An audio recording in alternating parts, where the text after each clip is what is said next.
Welcome back to the Backseat Startup Podcast, where we give unsolicited advice to strangers on the internet. Today I'm joined by Guillermo Fernandes, founder of Blockpliance. Guillermo is a tenured private banker with a decade of experience in Bitcoin. His constant interactions with compliance units forced him to develop an expertise in regulation and compliance. He is a self-proclaimed nerd with interest in contemporary art and technology. He is a Bentley grad, born in Venezuela, and currently residing in New York. Guillermo, thanks so much for being on the show. Luke, thank you very much for opening up the time and for giving us this shout out. Absolutely. Happy to have you here. So, as you know, this is the show where we give unsolicited advice to strangers on the internet. So we will open Reddit, find a question posed by a founder, and we'll break it down. One of my favorite things to do, unsolicited advice. Perfect. Let's jump right in.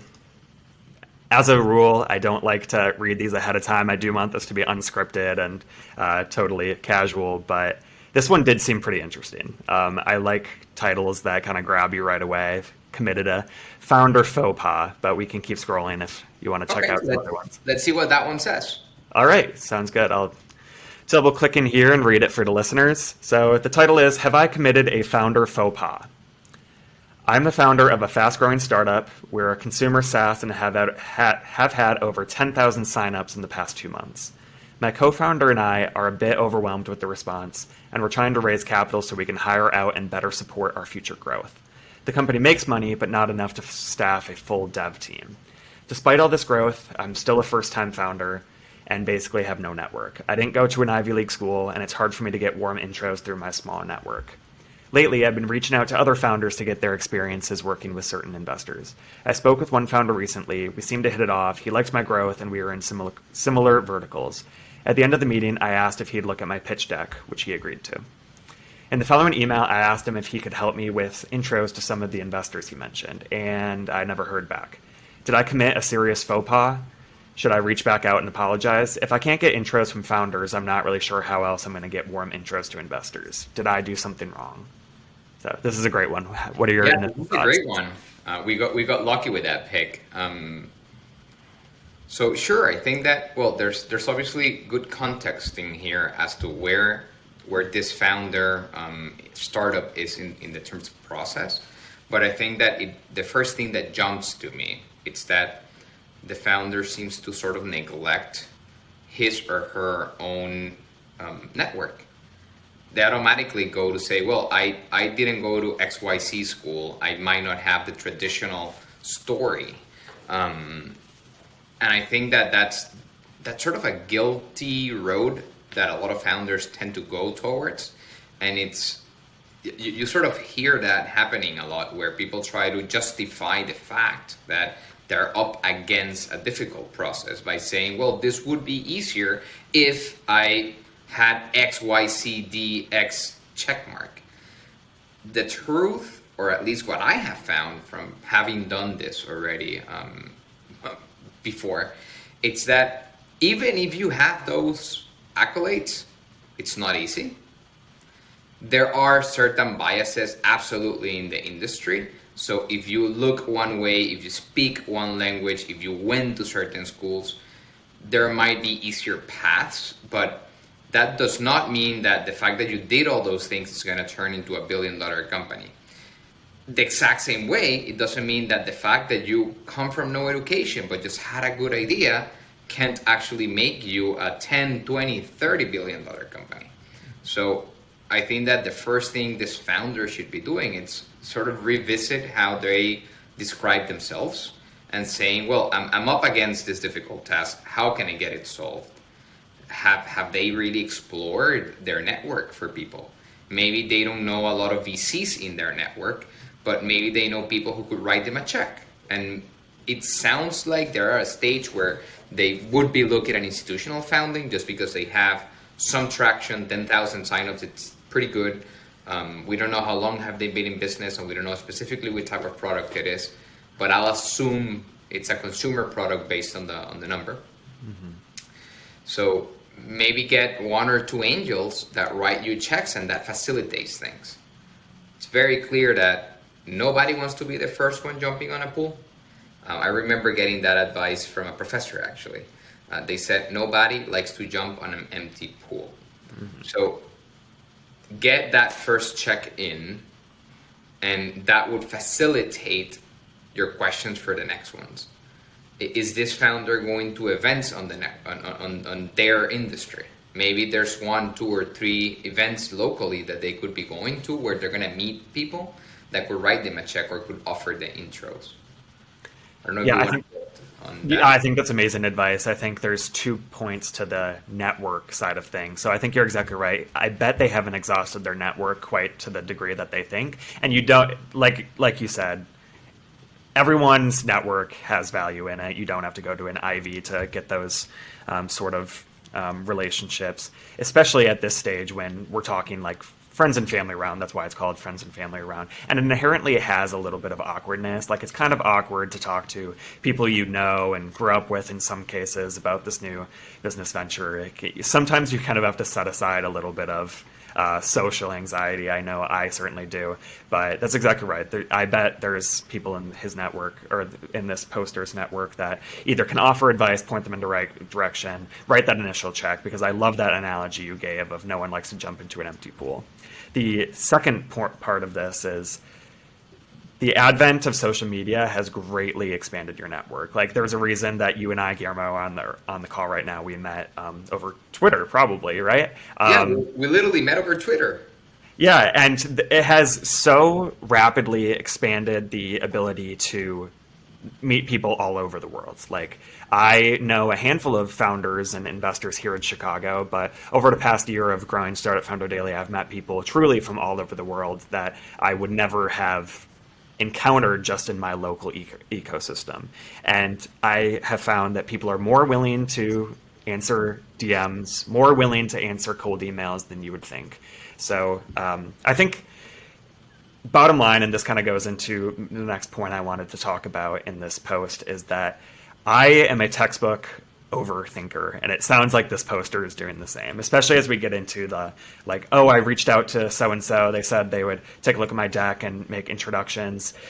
People are really busy. If you do not get a response, do not read too much into it. I am guilty of letting emails that I fully intended to respond to just go by because I forget and lose track of things. Don't feel weird about reaching out. It sounds like the initial conversation was really positive, so don't have any qualms about reaching back out, following up on this. It's definitely not something to panic over at this stage. What do you think?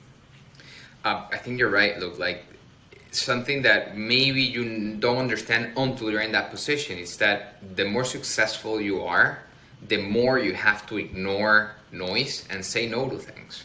And that doesn't mean that you don't want to help. That doesn't mean that you're not excited about the project. That doesn't mean that you're passing on an opportunity. It maybe just means that that week you have 5 important meetings and all you're doing it's eating, breathing, and sleeping on those meetings. Like, that's your priority for the week. So I don't think if it sounded like that conversation went so well, there's clearly some connection there. And I think that this person should, reach out politely. Hey, did I catch you at a bad time? Just bumping this up in your inbox. And I have a rule of 5s where the most I'll follow up with somebody, it's initial interaction plus 4. And then the last one would be very clearly saying, hey, I'm sorry we couldn't connect. If this is of your interest, please reach back. Otherwise, I'll assume that, that you're passing on this opportunity, or I'll assume that, we'll connect at a future event or something. But why 5 times? Because ultimately it's a combination that I read from some random person that posted it on Twitter, that it's a perfect combination between the possibilities of catching you at 5 different wrong times are very low. People need at least those 5 interactions to remember you and your name and your brand. So it's a bit of marketing, a bit of a statistics, and it seems to be working fine. And the truth is that a lot of people just don't respond to cold emails, but I feel that most people, or more than what we normally discuss, will respond to a cold communication or a cold message if it's thoughtfully constructed. So maybe we don't have a copy of the email that was sent here, but maybe if the email was, hey, we had a great chat, introduce me to XYZ at XFund, maybe then the transaction on the other side is being sent as, well, this person wanted to chat with me because of an interest. So I'll help when I can. Maybe no. Maybe if this person builds a better, hey, we had a great chat, I want your opinion on XYZ, you already did these things and we're faced with this challenge. Aside from that challenge, right now I'm on the purge of creating a fundraise, and I would like some advice. Who do you think I should connect with? And maybe that person is introducing you to 5 or 6 different investors. So that would be my approach, maybe. Yeah, I think that's great advice. And I want to drill down on the specific question they asked. And like you said, we don't have the email in front of us. We don't know the context of the email that was sent. But the user said, in the follow-up email, I asked if you could help me with intros to some investors you mentioned. So in the most general sense, do you think that is a faux pas? I don't think so at all. I think that definitely there's no need to apologize. There's definitely a need to reach back out, but not to apologize, but rather to say, hey, did I catch you at a wrong time? Can we rekindle this? And making it feel as a natural progression and not a transaction. We are maybe overwhelmed with transactional activity in our social media, and that's a direct byproduct of Instagram, Facebook, TikTok, where you post something and people like it right away. And you are not, although it's called social media, it's significantly more transactional than social. So if this founder goes ahead and tries to build a social relationship and actually leverage everything that this other founder who's in the same vertical and seems to be ahead on the process can offer, maybe they'll get more than just the intro that they're looking for an investor, but they'll get a mentor, they'll get some advice, they'll save money by not making some of the mistakes this person already did, etc. Yeah, very well said. I don't see in this post how long it's been, but one thing I just want to touch on is not everyone is prioritizing what you're prioritizing, and not everyone is living what you're living. So like if I am really excited about something, I want people to be talking about it all the time, and that's just not how social interactions, and that's not how life works. If it's only been a couple of days, just give it some time. They are not, it's not top of mind for them like it is for you, and that's something for anal founders to have to come to terms with. I know I do. Like when I get really excited for something, it's all I want to focus on, and that's just kind of the way it is, and you have to be patient. But to get to the bottom of this post, don't beat yourself up over this. This isn't a faux pas. This happens all the time. People are always asking for introductions, and it's very normal. And there's a correct and proper way to do it. Like you said, if it's purely transactional, like the odds of it bearing fruit is pretty low. People can usually see right through that, and that's why it's important to build these relationships and have the personal aspect. If you're hopping on a call with someone, don't make it just what you can get out of the call. Like, talk to them, explore what they're doing, see if you can mutually help each other in some way. But I think that's great advice. So I actually was catching this top comment out of the corner of my eye while we were talking, and I just want to read it. So the top comment is, nah, this is how it's done. Founders ask founders for intros. It's not weird at all, especially if he offered to make the intros during your conversation. Odds are he's just busy and might need a ping or two, which is, more or less exactly what we've been saying on there. And don't feel weird about reaching out again, because that's just the way these kind of interactions happen. Yeah, and I feel that something that we haven't mentioned is the fact that there's a lot of maybe like anxiety related to like all these social interactions with investors and founders, both ways. Like I hear it from friends who are in the investor side, and I hear it from friends, and I experience it as a founder as well. So sometimes one party would say, yeah, I know so, but then they can only get you one of those intros, or not 2 or not 3. And it's because the type of relationship they themselves have with this other person might not be as strong for them to really just like accept an intro.